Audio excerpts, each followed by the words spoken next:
श्री शिवाय नमस्तुभ्यं। महाराज, दुनिया के लोग नहीं समझते कि शंकर पर जल चढ़ाने का क्या लाभ है। शिव महापुराण कहती है, अगर एक दिन शिव महापुराण की कथा कहती है, मंगलवार को अगर शिव जी के मंदिर में, शंकर के मंदिर में जाकर एक लोटा पानी चढ़ाया जाता है तो हमारे कार्य में उन्नति होती है। कोई व्यापार नहीं चलता हो, दिक्कत आ रही हो तो हनुमान जी के दूसरे नंबर का भाई गतिमान का स्मरण करो। हनुमान जी के उल्टे पांव का सिंदूर लाकर गतिमान का नाम लेकर स्वस्तिक बना दिया जाए व्यापार वाली जगह पर, तो व्यापार अच्छा चलने लगता है। महाराज, कोई व्यक्ति पैसा खा गया, नहीं दे रहा, बहुत परेशान हो गए, मांग मांग कर दे गए, नहीं दे रहा, हाथ जोड़ लिया, पांव जोड़ लिया, सब कुछ कर लिया, नहीं दे रहा, तो हनुमान जी के तीसरे नंबर का भाई रतिमान, रतिमान, गतिमान रतिमान, रतिमान का नाम लीजिए। पीपल के पत्ते पर लाल सिंदूर से जो व्यक्ति पैसा लेकर गया उसका नाम लेकर बहते हुए पानी में अपनी कामना कर रतिमान का नाम लेकर छोड़ दीजिए। 15 दिन में रतिमान ऐसी उतावली मचाता है कि उसको हाथ जोड़कर वो खुद फोन लगाकर बोलता, भैया तेरा मैं पैसा लौटा दूंगा। रतिमान का स्मरण किया जाता है। रतिमान, ध्यान दीजिएगा, हनुमान का एक स्मरण, पंचमुखी हनुमान का एक भाव। महाराज, जैसे बहुत ज्यादा तकलीफ अगर व्यक्ति को हो गई है, बहुत कष्टमय जीवन चल रहा है, हार गए हर जगह से और तकलीफमय जीवन चल रहा है, तो पंचमुखी हनुमान का एक शिव महापुराण का और स्कंद पुराण का एक बड़ा सुंदर मंत्र है। उस मंत्र को आप सब एक बार हमारे साथ में बोलें। ओम नमो हनुमते रुद्र अवताराय सर्व शत्रु संहारणाय सर्व रोग हराय सर्व वशीकरणाय रामदूताय स्वाहा। बस इस मंत्र को हाथ में काली तिल लेकर, एक जौ लेकर और गूगल लेकर, थोड़ा सा उसमें गाय का घी डालकर, कंडे को या अग्नि को जलाकर इस मंत्र का 11 बार 21 बार जाप कर कर अपनी कामना कर कर छोड़ दीजिए। कैसा भी रोग हो, बीमारी हो, कष्ट हो, दुख हो, तकलीफ हो, 21 दिन के अंदर वो आनंद आना प्रारंभ कर देता है। इस मंत्र, स्कंद पुराण का, शिव महापुराण का ये मंत्र मूल पंचमुखी हनुमान सुख देंगे। और एक और चीज याद रखिए महाराज, यदि कोई काम के लिए जा रहे हो, कोई व्यापार के लिए जा रहे हो या नौकरी करने के लिए जा रहे हो और लगी नहीं रही, बहुत तकलीफ पा रहे हो, सर्विस ही नहीं लग रही, बहुत कष्टमय हो गया, तो निवेदन करूंगा 5 पीपल के पत्ते पर बेसन के 5 लड्डू घर में बने हुए, गाय के घी के 5 लड्डू रख लो। उस लड्डू के बीचों बीच एक आटे का दिया और उसमें तिल्ली का तेल डालकर इसी मंत्र का प्रयोग कर कर पंचमुखी हनुमान का किसी भी हनुमान के मंदिर में जाकर, दक्षिण मुखी हनुमान के मंदिर में जाकर उसको रख कर आ जाइए। इसके बाद आप उस काम के लिए जाइए, आपका काम सफल हो जाएगा। आपको किसी को नहीं कहना पड़ेगा कि हाथ जोड़ना नहीं पड़ेगा, किसी के पांव नहीं पड़ना पड़ेंगे, तुरंत काम होगा। बस इस मंत्र का स्मरण कर कर पंचमुखी हनुमान का भूतेश्वर जो मंत्र है वो सुख देने वाला। पूरे घर में वास्तु के हिसाब से केवल एक दीवार ऐसी होती है जहां पर हनुमान जी का चित्र लगाया जाए।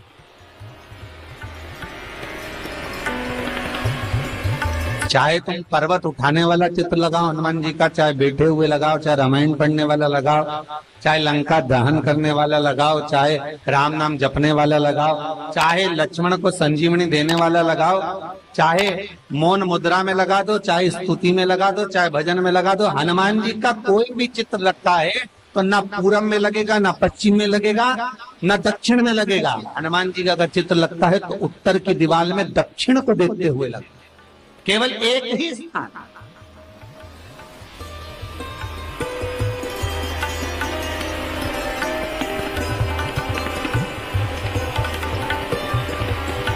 जैसे पूर्वजों के चित्र को, पितरों के चित्र को, गए हुए हमारे जीवों के चित्र को दक्षिण में विराजमान किया जाता है, उसी तरह हनुमान को उत्तर में विराजमान कर कर दृष्टि दक्षिण में कर दी।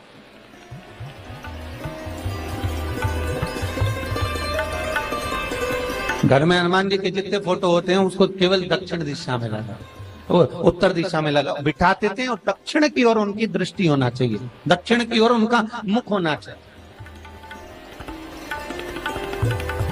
क्यों महाराज? अगर व्यक्ति के जीवन में कोई बीमारी आने वाली है, व्यक्ति के जीवन में कोई रोग आने वाला है, व्यक्ति के जीवन में अगर कोई कष्ट आने वाला है, व्यक्ति के जीवन में अगर कोई परेशानी आने वाली है, व्यक्ति के जीवन में कोई एक्सीडेंट का योग भी बनने वाला है, तो शास्त्र कहता है वो दिशा दक्षिण से ही बनता है।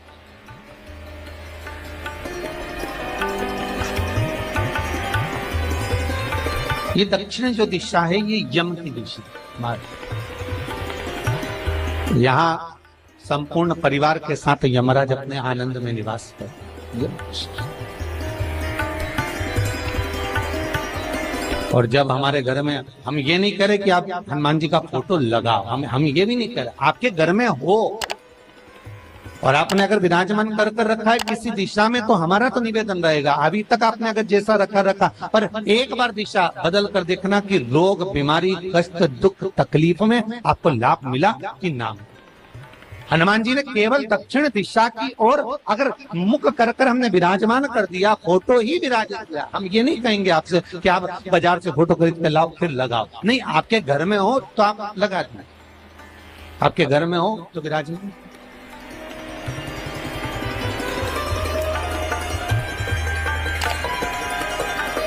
अच्छा, कितनी विपरीतता है वो भी आप जरा जानिएगा महाराज, कि शंकर भगवान के ऊपर जो जल चढ़ाया जाता है उसकी जलाधारी उत्तर में जाती है महाराज। भगवान शिव का जो जल जा रहा है वो उत्तर की ओर जा, और हनुमान जी को उत्तर में विराजमान कर मुख दक्षिण की ओर कर दिया। क्यों? प्रबल दिशाओं में उत्तर और दक्षिण महाराज, ये जो दो दिशाएं, इनको साधने के लिए कोई देवता आगे नहीं। अगर इन दिशाओं को कोई साधने वाला है तो केवल एक देवाधिदेव महादेव ही हो सकता। काल का हरण करने वाला वो महाकाल ही हो सकता। शंकर का ही एक अवतार है हनुमान जी महाराज, रुद्र अवतार महाराज। हनुमान जी से कहा तुम दक्षिण की ओर दिशा पर संभालिए, शिव जी कहते हैं मेरा जल जब उत्तर की ओर जाएगा तो इस दिशा को मैं संभालूं, चिंता ना करिए। जो स्मरण करने वाला होता है, भजन करने वाला होता है, कीर्तन करने वाला होता है, नाम जाप करने वाला होता है, उसका भी शास्त्र विधान कहता है,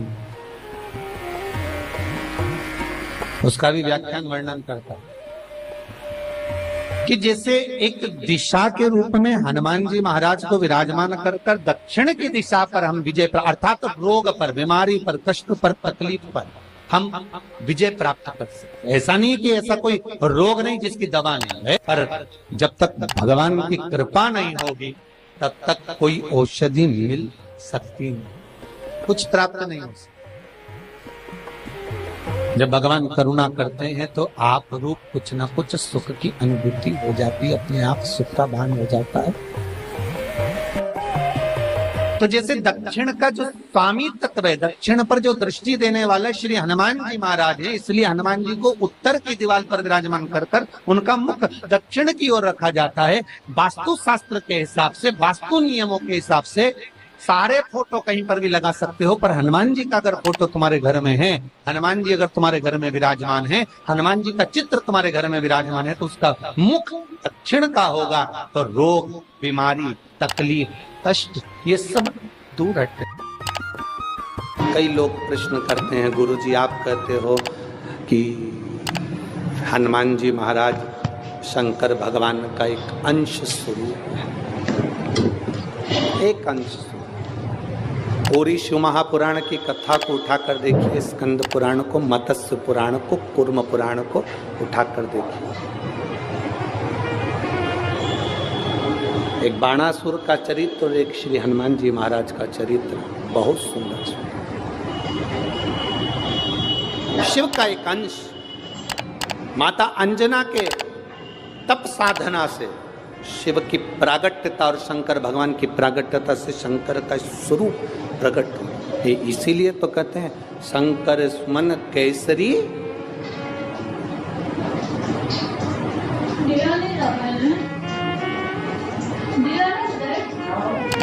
शिव का एक स्वरूप है हनुमान जी।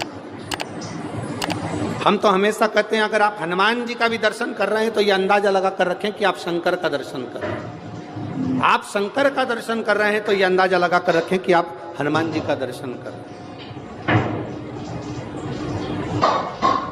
सब एक, कोई भेद नहीं, सब एक, कोई भेद नहीं। देवताओं, आप एक बेलपत्र, जैसे आप एक बेलपत्र कि ये दो जो पत्तियां होती हैं, जरा ध्यान देंगे, ये दो जो पत्ती नीचे की रहती है बेलपत्र, आगे का भाग एक बेलपत्र और नीचे की जो ये दो पत्तियां होती हैं, इन दो पत्तियों के ऊपर एक एक शमी पत्र, ये दो जो पत्तियां हैं इन पत्तियों के ऊपर एक एक शमी पत्र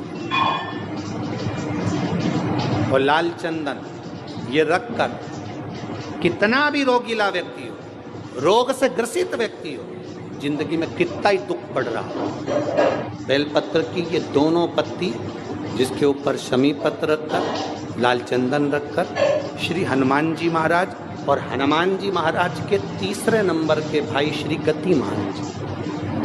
हनुमान जी कितने भाई हैं? 6। उसमें हनुमान, रतिमान, प्रतिमान, मतिमान, गतिमान, तो जो नीचे के क्रम में आते हैं श्री गतिमान जी, उन गतिमान जी और हनुमान जी का नाम लेकर जो शिवलिंग के ऊपर समर्पित कर देता है, रोग का निवारण होता ही है, रोग मुक्ति होती है। मंगल का प्रदोष निकाल कर रख लो कि मंगल का प्रदोष इस दिन पड़ रहा है, मंगल की त्रयोदशी तिथि पड़ रही है, प्रदोष व्रत मंगलवार का पड़ रहा है। और जिन लड़का लड़की को मंगल होते हैं, जिन कन्या और वर को मंगल होते हैं, केवल शंकर भगवान के मंदिर में जाकर चौमुखी दिया, 4 बत्ती का दिया आटे का, उसमें घी डालकर लड़की शंकर भगवान के मंदिर में मात्र 7 बार शंकर पे से उतार कर 3 बार स्वतः उतार कर शिव के मंदिर में रख देती है, उसका मंगल आड़े आता ही नहीं है, मंगल नहीं आता संग। मंगल प्रदोष व्रत का इतना महत्व है महाराज। जब जिस महीने में जो प्रदोष पड़ा करे, जब प्रदोष पड़े, बन सके 1 बेलपत्र, बन सके 5 बेलपत्र, शमी पत्र, हरे मूंग, हरा मूंग, बेलपत्र, एक कलश के अंदर थोड़ा सा पानी लेकर 1 बेलपत्र, हरा मूंग, शमी पत्र डालकर और उसमें थोड़ा सा गुड़ डालकर भगवान शिव का स्मरण कर कर प्रदोष काल में, मान लो कोई काम आपका बहुत जरूरी है, बहुत दिनों से आप थक गए हैं, नहीं हो रहा, कर्जा बढ़ रहा है, धन नहीं आ रहा, व्यापार नहीं चढ़ रहा, या कोई समस्या बहुत प्रबल है, कोई एग्जाम में बैठ रहे हो नहीं हो रहा, परीक्षा भी दे दी है, रिजल्ट आने ही वाला है, तो भी प्रदोष काल में, प्रदोष के समय वो जल, मूंग, शमी पत्र और बेलपत्र और गुड़ का शंकर के शिवलिंग को समर्पित करना प्रारंभ कर दो। 2 या 3 प्रदोष करोगे, बाबा आपकी मनोकामना शीघ्र पूर्ण कर देगा।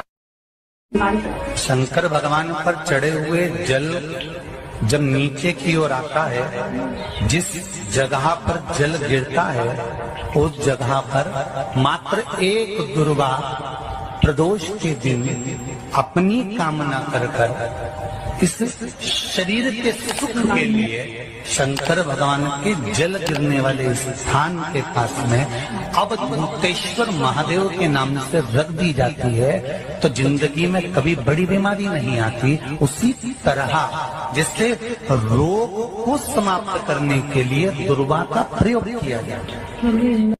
कभी ऐसा योग लगे आपके जीवन में कि आप जिस व्यापार को आपने करा उस व्यापार में आपको फल नहीं मिला, फिर आपने व्यापार चेंज करा, फिर बदल कर देखा, फिर उस व्यापार को कर देखा, उसमें फल नहीं मिला,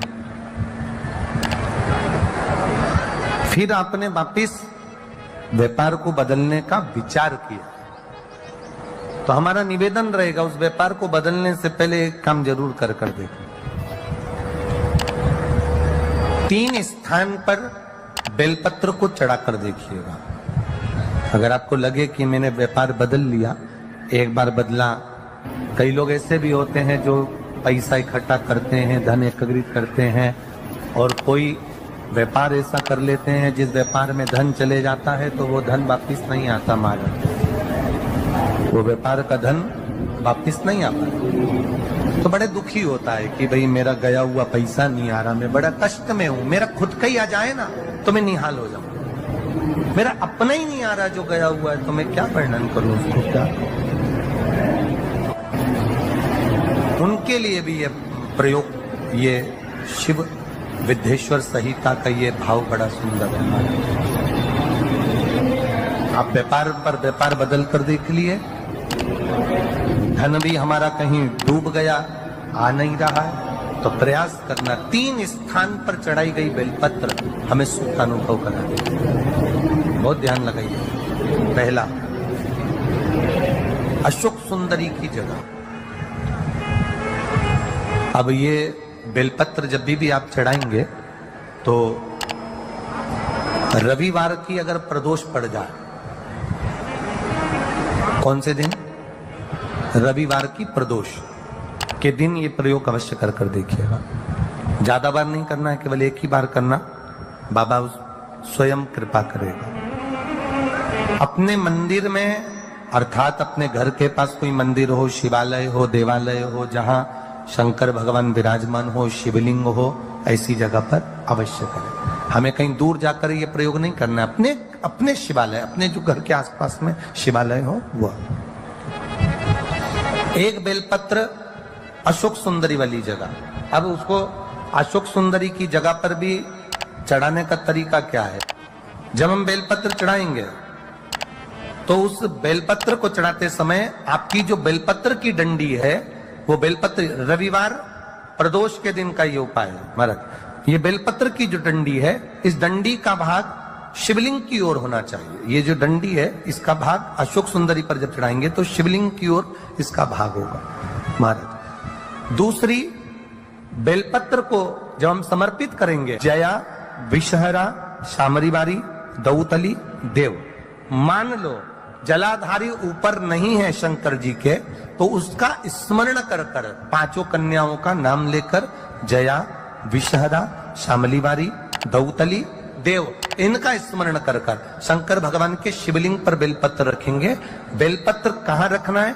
आप अगर यहां बैठे हो तो आपके विपरीत में डंडी का मुख होना चाहिए। ये बेलपत्र की जो डंडी है, इसका मुख आपके विपरीत में हो। आप यहां बैठे हो तो डंडी उधर होगी, आप इधर बैठे हो तो डंडी का मुख इधर होगा, आप उधर बैठे हो तो डंडी का मुख इधर होगा। आपके ठीक विपरीत की ओर डंडी का मुख हो। ये 2 जगह बेलपत्र समर्पित करने के बाद तृतीय बेलपत्र शिवलिंग की जो जलाधारी है, जहां पर भगवान शंकर का शिवलिंग रखा है, वहां स्पर्श कराकर